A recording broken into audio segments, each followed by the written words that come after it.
Researchers continue to piece together the fragments of ancient civilizations. We know how our ancestors farmed the land and built glorious cities 10,000 years ago. But what do we know about our ancestors' ancestors? Where did they come from? And is there a missing link to be found? 50,000 years ago, an advanced race of beings came to Earth after their home planet was destroyed. They established a civilization here that became known as Atlantis. Modern humans inherited everything from these alien visitors, according to Sarian. In fact, we are them. They interfered with the indigenous population of this planet. And when I say interfere, I mean genetically, biologically. Alien blood. The idea blows a hole through mainstream theories of human evolution. In northern Kenya, they have found the boy, the skeleton of what is believed to be one of our oldest ancestors. By using carbon dating on that skeleton and others, scientists have formed a consensus about when the first humanoids evolved. But something extraordinary happened 30,000 years ago. After millions of years of slow evolution, humans began a rapid advance from cave painters to sophisticated pyramid builders.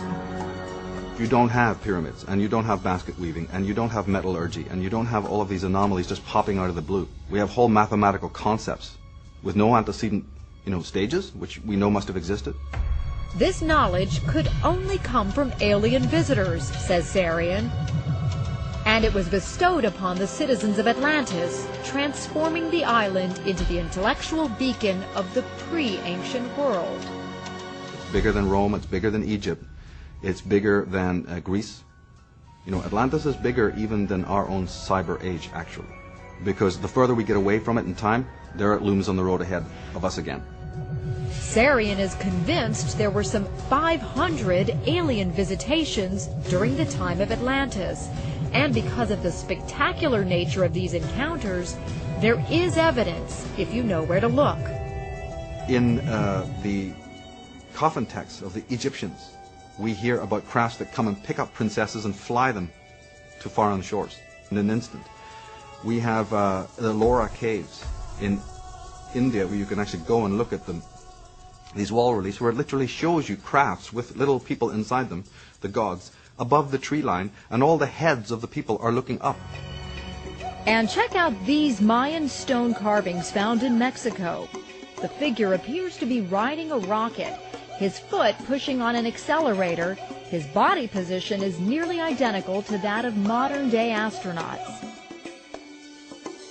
Another ancient visitor stares out from a rock in the Sahara Desert. And dozens more in Australia that some say look like astronauts. There is absolutely no doubt. I am definitely sure that we have been visited several times in antiquity by extraterrestrials. It's been 40 years since Eric von Daniken first wrote about ancient astronauts in his book Chariots of the Gods. Since that time, authors like Zecharia Sitchin have gone to the far ends of the earth looking for clues, painstakingly piecing together enough fragmentary evidence to build a new theory of human evolution. A basic conclusion of my writings has been that those who gave mankind civilization were visitors to Earth from another planet. If I say extraterrestrials, it's a dirty word, but that's what they were. This is called Sitchin is one of the few people on Earth able to read 6,000-year-old Sumerian texts. These writings, according to Sitchin, contain unmistakable clues to ancient intergalactic space travel. And in order to come and go between them, their planet and our planet, they needed a space facility. The space facility was in a place in Mesopotamia, in today's Iraq. The mission control center was at a place called Nippur, and the actual spaceport was in a place called Sipar, which can be translated as Bird City. Many of them were depicted as birdmen with wings. And if these birdmen or aliens had a laboratory, was it located on Atlantis? Michael Sarian says the original inhabitants of the island were cosmic guinea pigs. The next step in the plan was to actually then go to the biological level and to hybridize, to create a transgenic experiment that would cross the alien DNA. This is DNA from completely foreign beings with the beings of the Earth. But just how the island disappeared is another theory altogether. Iraq.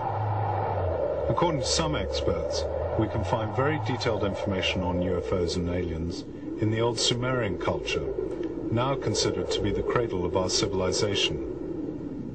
The people then had extraordinary astronomical knowledge. Zachariah Sitchin. If somebody says, where did you get the idea? I say, I read the Sumerian tablets, and that's what they say. They said that our solar system is made up of 12 members.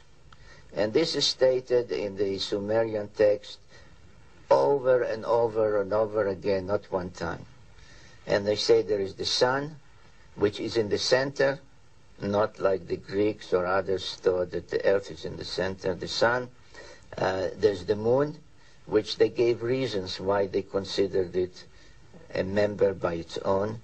And 10, not 9, but 10 planets.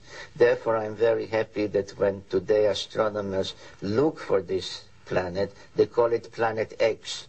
They mean maybe the unknown planet, but it's also the 10th planet. They called it Nibiru, which means planet of the crossing, and the ancient symbol was the cross, not from Christian times, but from 6,000 years ago.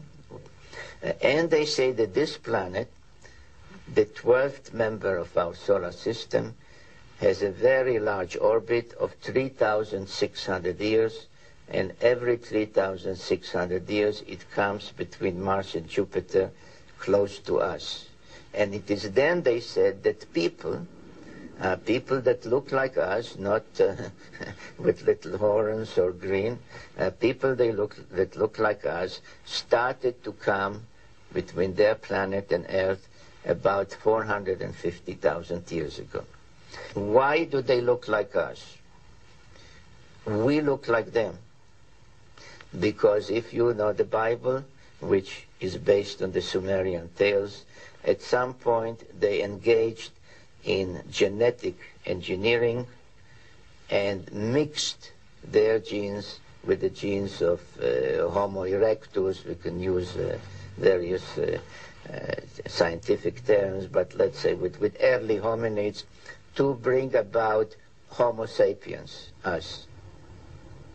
As far as human beings go, we are told that we evolved in the Darwinian sense from primates, that we are related genetically and biologically and very closely to chimpanzees and somewhat more distantly to gorillas and orangutans and gibbons.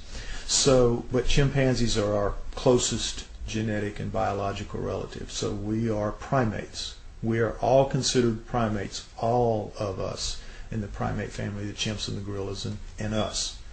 The problem is we really don't share any of the basic fundamental primate traits. All primates have 48 chromosomes and we have 46.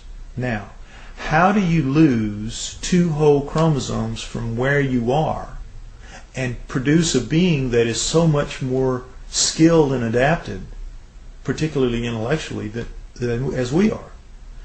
You would think if we're going to be such a vast improvement over the primates, we would have, 56 or 58 or maybe 60 chromosomes. How do you lose 2 chromosomes and get better? It really makes no sense. None of it. When you really just sit down and look at the very basics of it, none of it makes sense. We're not primates. We are not primates. To call us primates is to insult us and them, because there's just no connection. What could make something change so radically, literally overnight, in anthropological terms, and be anything remotely associated with Darwinism. I believe, personally, that the writings of the Sumerians 4,000 years ago, as chronicled by Zechariah Sitchin in his books, The Earth Chronicles, I believe that is the most logical and reasonable explanation that there is for how we came to be. They tell an incredible story, the Sumerians do, of the Anunnaki, which is that there's another planet in our solar system, that gods, super beings, live on this planet, that these beings come to Earth. Could the Anunnaki have genetically engineered humans? It sounds incredible until we consider that we are